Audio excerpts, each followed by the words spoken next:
In a world that never stops talking, silence has become rare. And because it is rare, it has become powerful.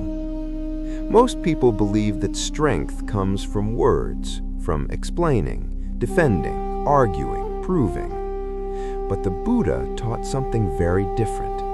He taught that silence is not weakness. Silence is mastery. Look closely at your own life. How many times have words made things worse?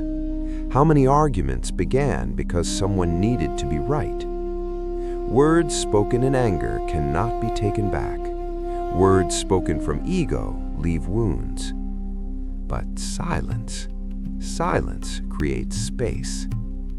The Buddha often remained silent when asked questions driven by ego, fear, or ignorance, not because he lacked answers, but because silence was the answer. Silence reveals what words hide. When you are silent, you begin to see clearly. The mind rushing to react, the ego demanding attention, the urge to defend an identity. Most suffering begins here.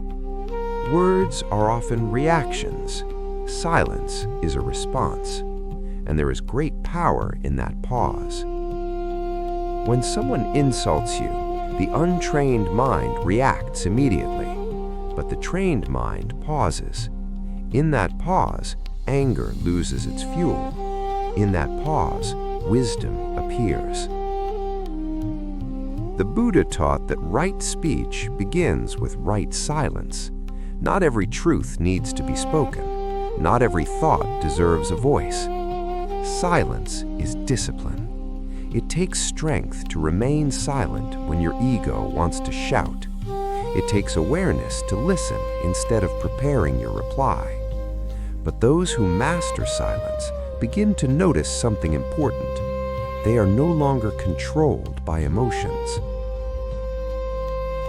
Silence weakens anger. Silence dissolves conflict. Silence exposes false power. Have you noticed?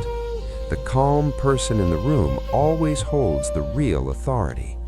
They do not rush. They do not chase attention. They do not explain themselves.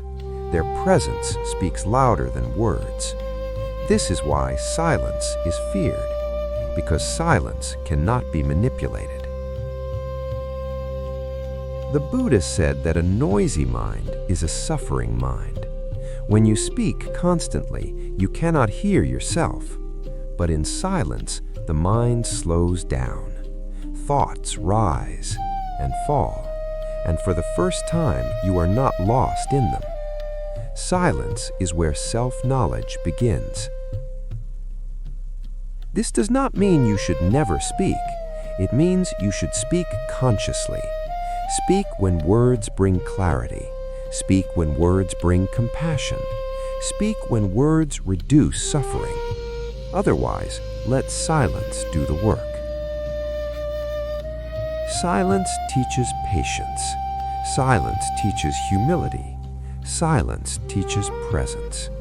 When you stop filling every moment with noise, life becomes simple. You eat with awareness.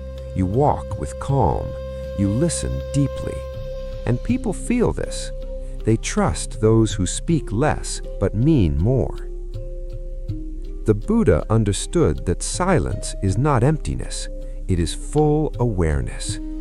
In silence, the ego fades. In silence, truth remains. So the next time you feel the urge to react, pause, breathe, ask yourself, will these words create peace or more noise? Because the one who controls silence controls themselves, and the one who controls themselves cannot be controlled by the world.